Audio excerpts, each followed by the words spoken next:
Buenos días y bienvenidos a los jueves de emprendimiento del SENA. Cuando creemos, creamos. Soy Esperanza Romero, gestora del Centro de Biotecnología Agropecuaria de Mosquera. Hoy les voy a hablar de los requisitos exigidos para tramitar los registros, permisos o notificaciones sanitarias de alimento ante el INVIMA, así como los requisitos exigidos cuando se solicita el concepto sanitario ante esta entidad. Primero que todo, tenemos que tener en cuenta la normatividad sanitaria vigente. Para ello, vamos a referenciar la resolución 2674 de 2013, la cual reglamenta el artículo 126 del Decreto Ley 019 del 2012 y dicta otras disposiciones. El artículo 37 de esta resolución tiene la obligatoriedad o establece la obligatoriedad de contar con un registro sanitario, permiso o notificación sanitaria para todo alimento que se expenda directamente al consumidor.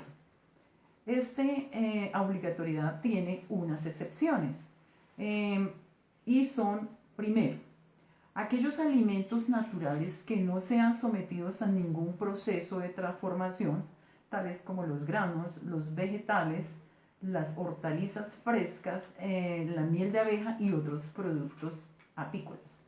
Segundo, los alimentos de origen animal crudos, refrigerados o congelados que no hayan sido sometidos a ningún proceso de transformación.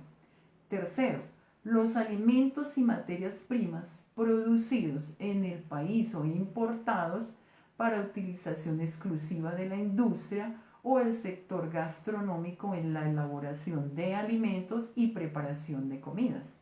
Y cuarto, los alimentos producidos o importados al puerto libre de San Andrés y Providencia para la comercialización y consumo dentro de este departamento.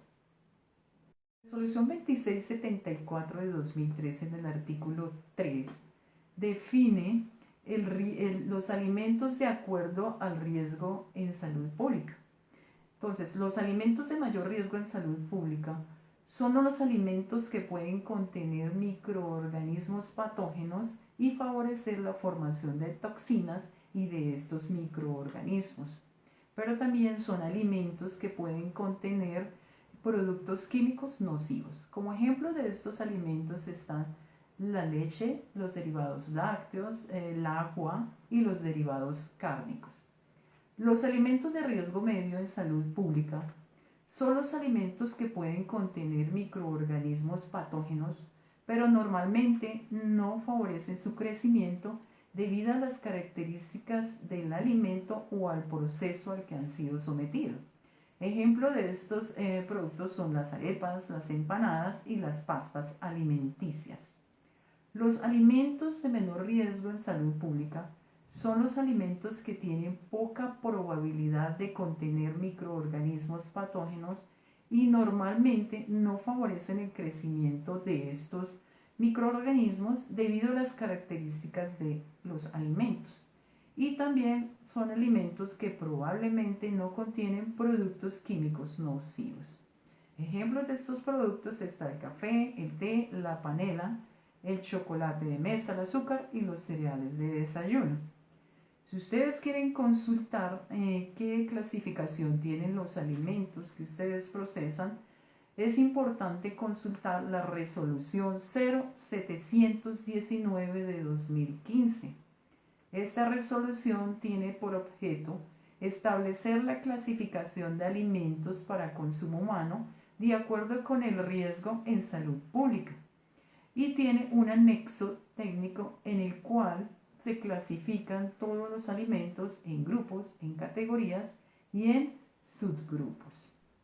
La resolución 2674 en el artículo 3 define como registro sanitario el acto administrativo expedido por la autoridad sanitaria competente mediante el cual se autoriza a una persona natural o jurídica para fabricar, procesar, envasar, importar y o comercializar un alimento de alto riesgo en salud pública con destino al consumo humano.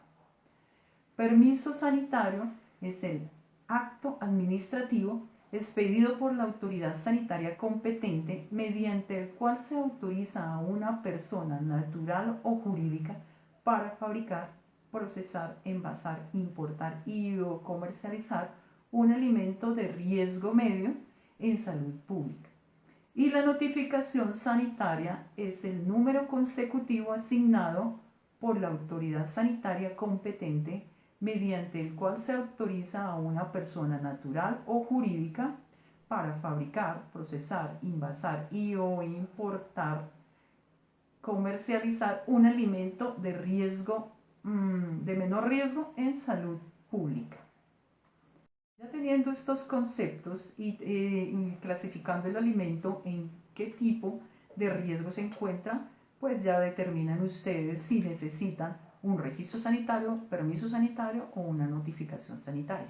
Cuando se vaya a realizar el trámite es importante tener en cuenta que hay alimentos que se pueden amparar bajo el mismo permiso, registro o notificación sanitaria.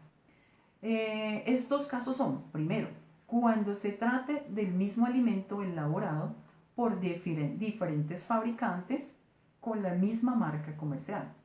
Segundo, cuando se trate del mismo alimento con diferentes marcas, siempre y cuando el titular y el fabricante sean la misma persona natural o jurídica. Tercero, los alimentos con la misma composición básica que solo difieran en los ingredientes secundarios, como los sabores. Y cuarto, el mismo producto pero en diferentes presentaciones, como chocolate, que lo podemos encontrar en polvo granulado o en pastillas. Y quinto, los alimentos de origen vegetal con el mismo nombre específico en diferentes variedades, como las mermeladas en diferentes variedades.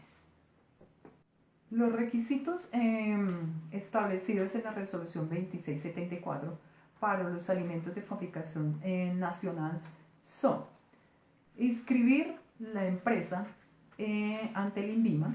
Para ello cuentan con el formato único de inscripción de establecimientos de la Dirección de Alimentos y Bebidas. Cuando ustedes hacen esa inscripción, les asignan un código, el cual hay que tener muy en cuenta porque se lo van a solicitar en todos los trámites que ustedes realicen ante el INVIMA. Segundo, deben diligenciar el formato único de alimentos para registros, permisos o notificación sanitaria del INVIMA. En este hay que diligenciar en la primera parte los datos generales del titular, de acuerdo a cómo están en la Cámara de Comercio, unos datos de la persona que realiza el pago, los datos de la persona que está solicitando el trámite y los datos del apoderado en caso de que ustedes no sean las personas que hagan directamente el trámite. Tercero, se tiene que diligenciar la ficha técnica del producto o los productos en el modelo de ficha técnica establecido por el INVIMA. Y cuarto, el recibo de consignación con la tarifa correspondiente al trámite. Aquí hay que mirar si lo que requieren es una notificación, un permiso o un registro sanitario y consultar la tarifa y el código de este en el manual tarifario del INVIMA.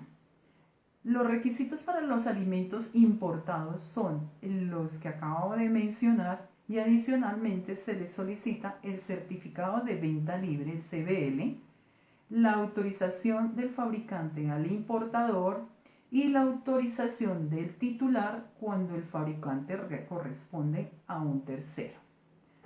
Hay unos requisitos generales que establece el INVIMA y es cómo presentar esta documentación. Es importante diligenciar los formularios que estén vigentes en la página del instituto. Diligenciarlos sin enmendaduras ni tachaduras y llevar toda esa documentación impresa físicamente y foliarla en la esquina o numerarla en la esquina superior derecha. Foliarla y legajarla en ganchos legajadores plásticos en una carpeta blanca en la cual no deben ir más de 200 folios. Y toda esta documentación además debe ir grabada en un CD. Bueno, hablábamos de la ficha técnica. Entonces, en la ficha técnica es importante tener en cuenta la resolución 5109 del 2005 para su diligenciamiento. En ella preguntan primero el nombre del producto. El nombre del producto es el nombre específico, el que se debe diligenciar. Segundo, la composición. Ahí se deben relacionar los ingredientes del producto del mayor a menor según la cantidad que contenga. Y si contiene el producto aditivos, se debe indicar el nombre específico y la función tecnológica que cumple ese aditivo. Además, se debe declarar la dosis máxima de uso. Cuarto, se piden las presentaciones comerciales. Ahí deben diligenciar todos los tamaños y los contenidos en que se va a comercializar el producto y se deben relacionar en el Sistema Internacional de Medidas. Cuarto, se pide el tipo de envase. ¿En qué envase o empaque se presenta el producto? Puede ser bolsa, caja o botella. También preguntan por el material del envase. Entonces aquí hay que describir en qué material está hecho el envase o el empaque. Puede ser en papel, en cartón, en polietileno, en vidrio, en aluminio. Aquí es importante, si ustedes no saben qué tipo de empaque utilizar para el producto que están elaborados, consultar la resolución 683 del 2012, la cual reglamenta técnicamente sobre los requisitos sanitarios que deben cumplir los materiales objetos y envases que entran en contacto con el alimento. También piden las condiciones de conservación del producto. Aquí hay que especificar si el producto requiere temperatura de congelación, refrigeración o al medio ambiente. El tipo de tratamiento hay que describir el proceso de elaboración mediante un diagrama de flujo o en forma descriptiva. La porción recomendada, hay diligencia o indican en qué cantidad del producto contiene una porción del alimento. También solicitan el tiempo de vida útil del producto. El tiempo de vida útil del producto, cuando tienen los productos normatividad específica, esta normatividad establece el tiempo de vida útil de ellos. Cuando no tenga el producto normatividad específica, entonces el tiempo que dura el producto conservando sus características de calidad va a ser el tiempo de vida útil. Aquí también hay que declarar la fecha, cómo se va a declarar la fecha de vencimiento. También solicitan el grupo poblacional. Aquí es la clase de consumidor a la que va dirigida el producto. Y por último, la ficha hay que firmarla. Esta firma debe ser por parte del representante legal o el jefe de producción responsable del producto. Estos permisos, registros y notificaciones tienen un tiempo de vigencia. El registro sanitario tiene una vigencia de 5 años, el permiso sanitario una vigencia de 7 años y la notificación una vigencia de 10 años. Cuando se vaya a realizar el trámite, también es importante establecer qué modalidad de registro, permiso o notificación sanitaria es la que requiere nuestro producto. Entre ellas está, primero, la de fabricar y vender; segundo, la de fabricar, envasar y vender; tercero, la de envasar y vender; y cuarto, la de importar y vender.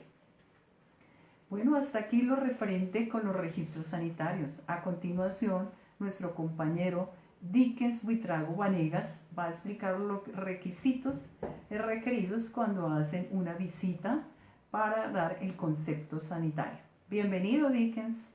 Muy buenos días a todos los asistentes. Mi nombre es Dickens Buitrago, soy médico veterinario, especialista en gestión de calidad. Hoy vamos a hablar un poquito de los mecanismos de control que se realizan a nivel nacional para garantizar el tema de inocuidad alimentaria.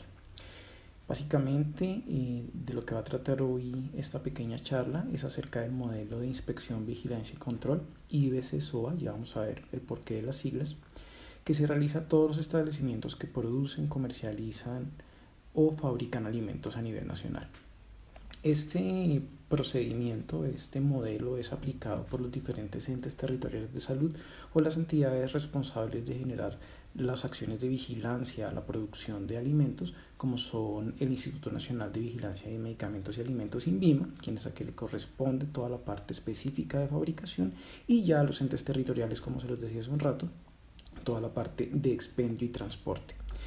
¿Por qué IBC? Como ya lo mencionábamos, es inspección, vigilancia y control.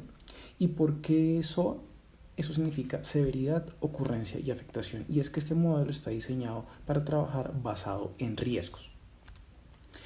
Tiene un marco normativo bastante fuerte. Básicamente está la Ley 9 de 1979, la Resolución 1229 de 2013, que es el que trabaja y define el tema de inspección, vigilancia y control con enfoque de riesgo. Y durante la visita, ¿cómo nos van a medir? Nos van a medir haciendo una verificación de todas estas variables que están incluidas dentro de la 2674, y para ello hay una herramienta que es un acta.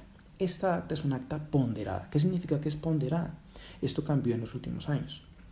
Eso está vigente desde hace un par de años, y es que todos los puntos que se evalúan al interior del acta de verificación de condiciones sanitarias para la producción de alimentos tienen un valor asignado. Este valor es diferente de punto a punto, y es diferente en la medida en que, dependiendo de lo que se esté evaluando, puede generar un riesgo mayor o menor en cuestiones de seguridad sanitaria. ¿Cómo se obtuvo este valor? A través de todo el modelo del que hablábamos inicialmente. También se asigna según el producto, según la categoría del producto que se esté evaluando. Para obtener el concepto sanitario favorable, esto es como un examen en el colegio, me califican de 1 a 100 y yo tengo que obtener más de 60%. De 1 a 10, más de 6. Es así de sencillo. ¿Cómo obtengo ese más de 6? Realmente pues cumpliendo con todo lo que me pide la norma, que realmente no es complicado. Hay que ser estrictos, hay que ser juiciosos, hay que tener un conocimiento claro de la norma, hay que ser dueños de nuestro proceso, y esto tiene que estar reflejado en unos registros que deben estar puestos en unos... No es complicado, pero hay que ser muy juicioso con el tema del registro de la información que todos los procesos están generando día a día en mis etapas productivas. El sexto y último gran bloque es el de verificación sobre producto. Se evalúan 6 segmentos que va desde los programas de muestreo microbiológico hasta todo el tema de trazabilidad, y lo cual ahí nuevamente retomo que todos los registros que se revisaron en mis puntos anteriores se pueden aunar para poder trazar una historia de todos los elementos que se utilizaron en mi alimento, cómo se produjo mi alimento, cómo se almacenó, cómo se despachó, para garantizar que mi alimento es inocuo, al menos hasta el momento en que yo se lo entrego a un tercero que lo comercializa. También es importante tener en cuenta que cuando se hace una visita de inspección, vigilancia y control, se realiza un acta ponderada, pero toda esta revisión de esos 6 grandes bloques se realiza por cada una de las categorías de alimentos que yo produzco al interior de mi empresa. Un ejemplo: en mi empresa se produce agua potable tratada, pero también se produce agua saborizada y también se produce algún tipo de bebida energética. Cada una de esas es un proceso independiente y como tal se va a evaluar de manera independiente. Cada una va a tener una calificación, y la sumatoria y media aritmética de cada uno de los procesos evaluados es el que genera la calificación total y a través de la cual se genera el concepto sanitario. Ahora, si yo tengo 3 sublíneas de producción y 2 obtuvieron un valor muy alto y una muy baja, eso puede generar que tenga un concepto sanitario. Sin embargo, puede generar el cierre de una de las líneas de producción. Ahora, si esa línea que estuvo por debajo del valor me arrastra la calificación por debajo del 60%, aunque las otras líneas hayan estado por encima de ese porcentaje, toda la fábrica tiene medida sanitaria de cierre. Así que pues estas son como las generalidades de la herramienta metodológica que es el acta de inspección, vigilancia y control. También pues revisamos todas las generalidades del concepto metodológico IBC-SOA. Espero realmente haya sido de utilidad. Cumplir con la normativa no es complicado. Las normas pueden ser un poco grandes y complejas si las miramos de forma somera, pero si las leemos detenidamente, ellas realmente nos dan a nosotros las herramientas, una a una, para poder cumplir con todos los requerimientos de ley y para garantizar la inocuidad de los alimentos al público, que es el fin último de la norma y es el fin último de todos los empresarios que producen alimentos, es ofrecer un producto de calidad e inocuo, que aparte de ser garantía de calidad, pues le da satisfacción también a toda la parte de cliente. Bueno, espero haya sido de utilidad de la información. Muchas gracias por su asistencia y buen día.